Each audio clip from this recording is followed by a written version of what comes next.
Ассалаумағалейкум. Бүгін салауатты өмірдің маңызды бөліктерінің бірі теңдестірілген диета туралы айтамыз. Денсаулықты сақтау, салмақты басқару, ұзақ және салауатты өмір сүру үшін теңгерімді тамақтану қаншалықты маңызды екенін бәріміз білеміз. Бірақ қалай дұрыс тамақтану керек? Күн сайын қандай өнімдерді таңдауымыз керек? Қандай тағамдардан бас тартуымыз керек? Осыларды айтып түсіндіремін. Кейбір адамдар теңдестірілген диета тым аз жеу немесе белгілі тағамдарды толығымен алып тастау дегенді білдіреді деп ойлайды. Бірақ бұл өте қате түсінік. Ең жақсы әдіс тағамның барлық түрлерін қалыпты мөлшерде тұтыну болып табылады.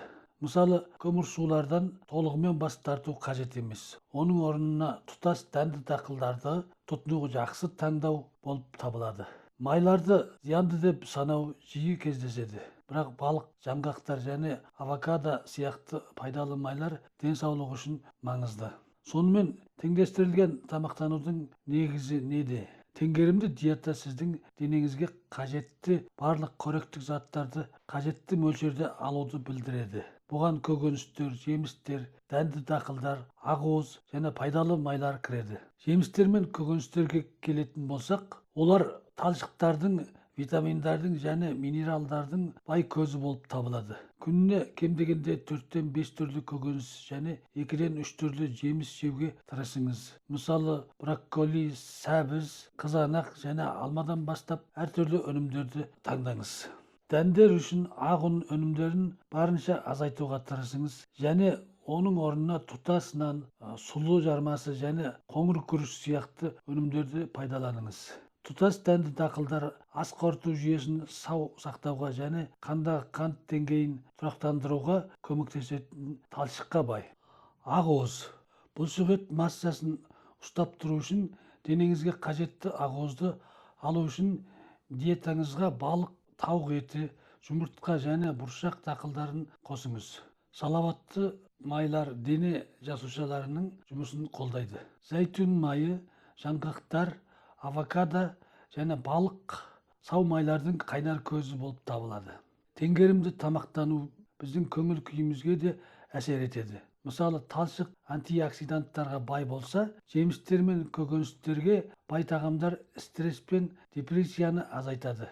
Дегенмен қантпен жоғары өңделген тағамдарды шамадан тыс тұтыну эмоционалдық тұрақсыздық пен шаршау белгілерін арттыруы мүмкін. Сондықтан дұрыс тамақтану сіздің физикалық денсаулығыңызға ғана емес, психикалық денсаулығыңызға да әсер етеді. Енді аулақ болу керек тағамдар туралы айтайық. Теңгерімді тамақтану үшін қажетті өнімдерді қосып қана қоймай, кейбір тағамдарды шектеу керек. Оларға мыналар жатады: жоғары өңделген тағамдар, газдалған сусындар және қант мөлшері жоғары өнімдер жатады. Чипсы, консервіланған тағамдар және жылдам кеспе сияқты жоғары өңделген тағамдарда талшық көп болса да қоректік заттар аз болады. Бұларды шамадан тыс тұтыну салмақтың өсуіне және жүрек қан тамырлары ауруларына әкелуі мүмкін. Газдалған сусындар және энергетикалық сусындар сияқты алкогольсіз сусындар қантқа бай және қандағы қант деңгейінің күрт өсуіне әкелуі мүмкін. Оның орнына суды немесе табиғи жеміс шырынын таңдаған жөн. Сондай-ақ кәмпиттер, торттар және десерттер сияқты қантты өнімдер бізге уақытша ләззат беруі мүмкін. Теңгерімді тамақтанудың әсері. Теңгерімді тамақтану сіздің денеңізге және ақыл-ойыңызға көптеген жағымды әсер етеді. Соның ішінде бірінші, қуатты арттырады. Құнарлы тағамдарды жеу арқылы сіз күні бойы жігерлі болып шаршамайсыз. Екіншіде, салмағыңызды бақылауға көмектеседі. Диета артық салмақтан арылу және қалыпты салмақты сақтауда маңызды рөл атқарады. Үшінші, аурудың алдын алады. Диета қант диабеті, жүрек қан тамырлары аурулары және қатерлі ісік сияқты созылмалы аурулардың алдын алуда маңызды рөл атқарады. Төртіншіде, тері, шаш, тырнақ денсаулығына жақсы әсер етеді. Дұрыс тамақтану теріңіздің жарқыраған және шаштың мықты болуы үшін маңызды рөл атқарады. Жарайды, енді теңдестірілген тамақтану мен жаттығу арасындағы байланыс туралы ойланайық.